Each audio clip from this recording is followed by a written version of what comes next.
A pirogue can be one of several kinds of small boats.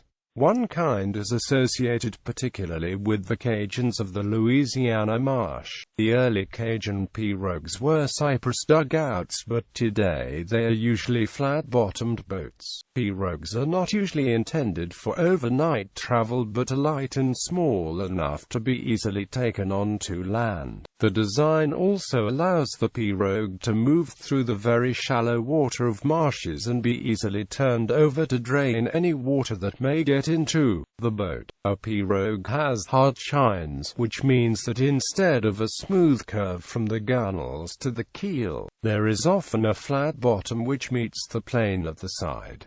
The pirogue is usually propelled by paddles that have one blade. It can also be punted with a push-pole in shallow water. Small sails can also be employed. Outboard motors are increasingly being used in many regions.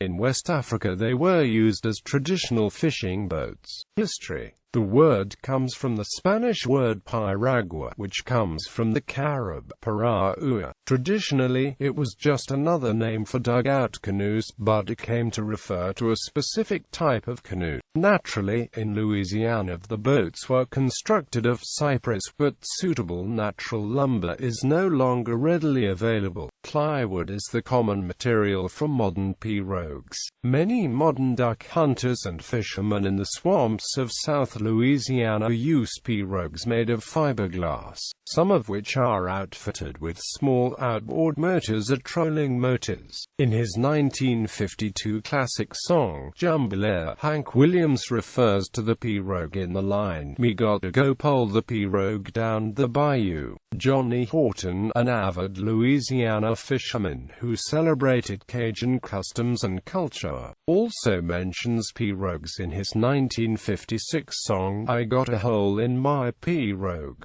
Hank Williams, Jr., had a hit song in 1969, "Cajun Baby," which refers to the pirogue in the line, "Ride Around in My Old Pirogue." Doug Kershaw's 1961 hit "Louisiana Man" includes the line, "He jumps in his pirogue headed down the bayou." Many online lyrics sites misunderstand this line, saying hero or sometimes biro instead. On the Lewis and Clark expedition, pirogues were among the boats used during the journey. The term usually referred to the medium-sized boats of the company carrying 8 rowers and a pilot, capable of carrying 8 tons of cargo. Henry D. Thoreau writes of using heavy pirogues in his book, The Maine Woods.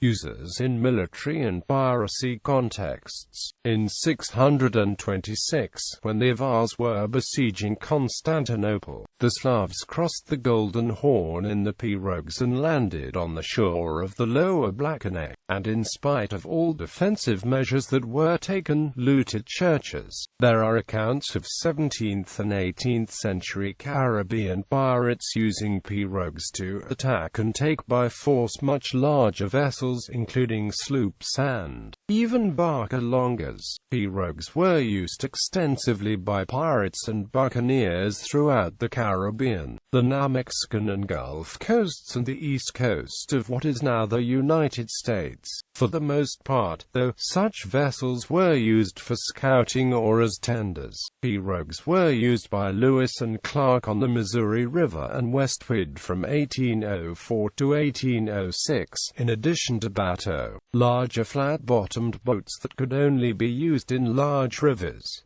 Pirogue designs. There is not one pirogue design, but several. Besides small pirogues as seen above, there are also pirogues that can hold up to 10 men with paddles and also feature a mainsail. These two, however, are not designed for open waters.